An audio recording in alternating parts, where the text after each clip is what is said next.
The organs of the respiratory system are. कौन कौन सा ऑर्गन्स इन्वॉल्व होते हैं रेस्पिरेटरी सिस्टम में?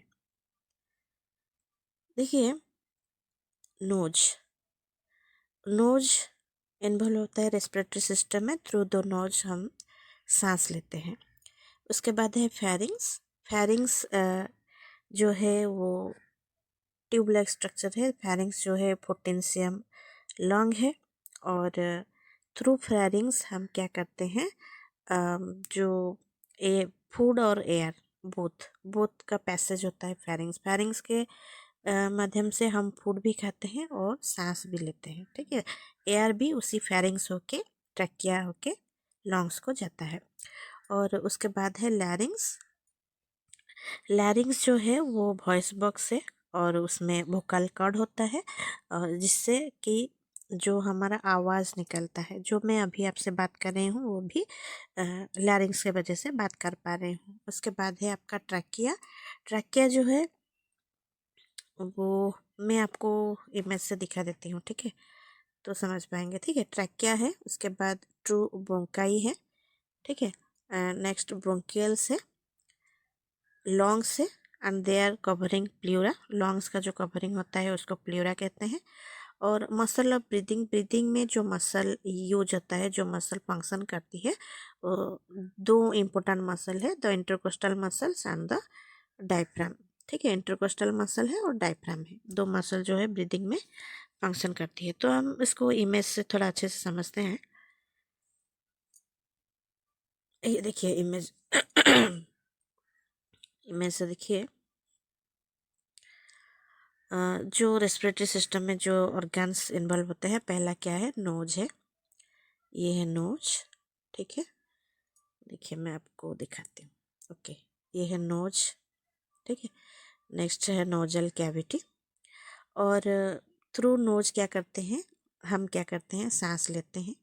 सांस जो है वो नोज और नोजल कैविटी होके आता है, और आने के बाद थ्रू थ्रू फेरिंग्स। ये जो आप देख रहे हैं ये फेरिंग्स है, ठीक है। फेरिंग्स जो कि 14 cm है, 14 cm लॉन्ग रहता है और ट्यूब लाइक स्ट्रक्चर रहता है। अपर पार्ट, फेरिंग्स का जो अपर पार्ट रहता है वो थोड़ा वाइडर रहता है, ठीक है, वाइडर है, चौड़ा रहता है।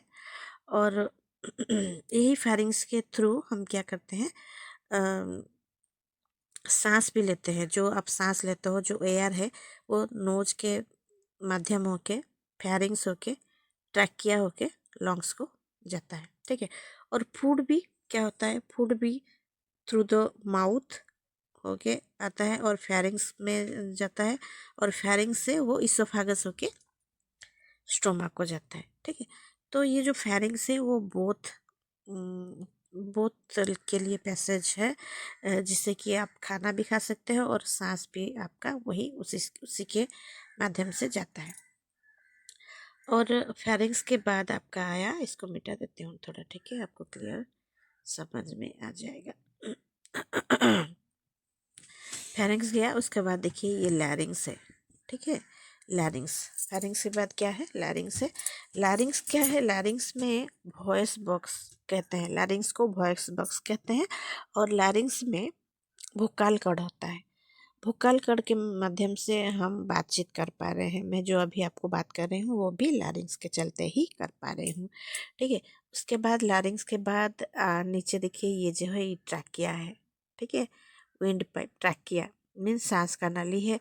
और ये जो आप सांस लेते हैं, जो एयर लेते हैं, वो थ्रू नोज नाजल कैविटी होके फेरिंग्स में आता है। फेरिंग्स के बाद क्या होता है, लैरिंग्स में आता है, ठीक है।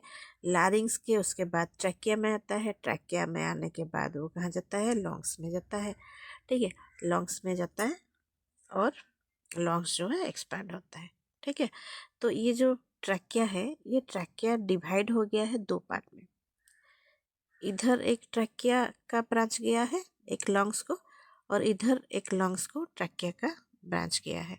तो जो डिवाइड हो गया है ट्रैकिया, और दो दो पार्ट हो गया है, एक राइट पार्ट को गया है और लेफ्ट पार्ट को गया है। तो उसको जो लेफ्ट पार्ट को गया है, ट्रैकिया का जो पार्ट लेफ्ट लंग्स को गया है, तो उसको हम क्या कहते हैं, लेफ्ट मेन ब्रोंकोस। ये देखिए, ये जो आप इसको मिटा के मैं बताती हूँ, ठीक है। ये जो देख रहे हैं, ये लेफ्ट साइड का ट्रैकिया जो है वो गया है कहाँ पे, लेफ्ट साइड लॉन्ग्स में गया है, तो उसको लेफ्ट ब्रोंकोस कहते हैं, ठीक है, लेफ्ट मेन ब्रोंकोस है। और ये जो आप देख रहे हैं ये राइट साइड को गया है, तो ये राइट मेन ब्रोंकोस है, ठीक है। तो ये वन वन है, इसलिए हम ब्रोंकोस कहते हैं। अगर हम दोनों को मिलाएंगे तो उसको ब्रोंकाई कहेंगे, ठीक है। उसके बाद वो ब्रोंकोस से क्या होता है, जो नेक्स्ट ट्यूब लाइक स्ट्रक्चर निकलता है जो कि ब्रोंकियल्स कहलाता है, ठीक है। ब्रोंकियल्स से फिर एल्वेओली, ब्रोंकियल्स के साथ एल्वेओली अटैच होता है और थ्रू एल्वेओलाई गैस जो है एक्सचेंज होता है, ठीक है। ऑक्सीजन जो है आपका ब्लड में जाता है और ब्लड से कार्बन डाइऑक्साइड थ्रू एल्वेओलाई कहाँ पे आता है, लंग्स को आता है, और थ्रू लंग्स आपका निकल जाता है एक्सपिरेशन में कार्बन डाइऑक्साइड। तो ये लंग्स हो गया, ठीक है, ब्रोंकियल्स। तो ये सब पार्ट है जो कि हम रेस्पिरेटरी में ज़रूरी है, इन्वॉल्व होते हैं ये ऑर्गन। और उसके बाद आपका है लॉन्ग, ट्रकिया हो गया आपका, ब्रोंकाई भी हो गया, ठीक है। और फिर उसके बाद है लॉन्ग्स, ठीक है। तो दो लॉन्ग्स होते हैं जो कि इन्वॉल्व होते हैं रेस्पिरेटरी सिस्टम में। और उसके बाद लॉन्ग्स का जो कवरिंग है उसको प्ल्यूरा कहते हैं, तो प्ल्यूरा भी जो है वो भी इन्वॉल्व होता है। और उसके बाद आपका ये देखिए, जो मसल, दो मसल है इम्पोर्टेंट मसल जो कि ब्रीथिंग में फंक्शन करते हैं, वो है डायफ्राम और इंटरकोस्टल मसल। ये जो आप देख रहे हैं ये है डायफ्राम है, डायफ्राम मसल, डायफ्राम मसल है। जब आप सांस लेते हो ये मसल क्या होता है, नीचे की तरफ कॉन्ट्रैक्ट करता है, ठीक है, नीचे तरफ, क्योंकि आप सांस लेते हो तो एयर जो है थ्रू नोज ट्रैकिया होके वो लंग्स को जाता है, लंग्स जो है एक्सपैंड करता है, और हमारा जो चेस्ट है, चेस्ट भी एक्सपैंड करता है। और जो एयर को स्पेस देने के लिए ये जो डायफ्राम जो है वो क्या होता है, नीचे की तरफ चला जाता है, नीचे की तरफ कॉन्ट्रैक्ट होता है, ठीक है। और जब आप सांस इंस्पिरेशन किए, इसके इंस्पिरेशन में डायफ्राम जो है नीचे की तरफ कॉन्ट्रैक्ट करता है जो कि, और जब आप सांस छोड़ते हो, जब एक्सपिरेशन करते हो, तो डायफ्राम जो है वो अपना प्लेस को चला जाता है। जैसे कि डायफ्राम देखिए, डायफ्राम का जो शेप होता है ऐसे ही डोम शेप का होता है, ठीक है। जब आप सांस इंस्पिरेशन करते हो तो चेस्ट कैविटी में स्पेस देने के लिए डायफ्राम जो है नीचे की तरफ चला जाता है, और जब आप सांस को छोड़ते हो तभी वो फिर से अपना जगह ले लेता है, ऊपर को चला जाता है। और इसमें देखिए ये जो है इंटरकोस्टल मसल, जो रिब्स आप देख रहे हैं, ये जो रिब है, रिब्स के बीच में आप देख रहे हैं ये है इंटरकोस्टल मसल। तो ये भी इंटरकोस्टल मसल जो है वो ब्रीदिंग में फंक्शन करती है। तो ये सब है जो कि हमारा इन्वॉल्व होता है रेस्पिरेटरी सिस्टम में।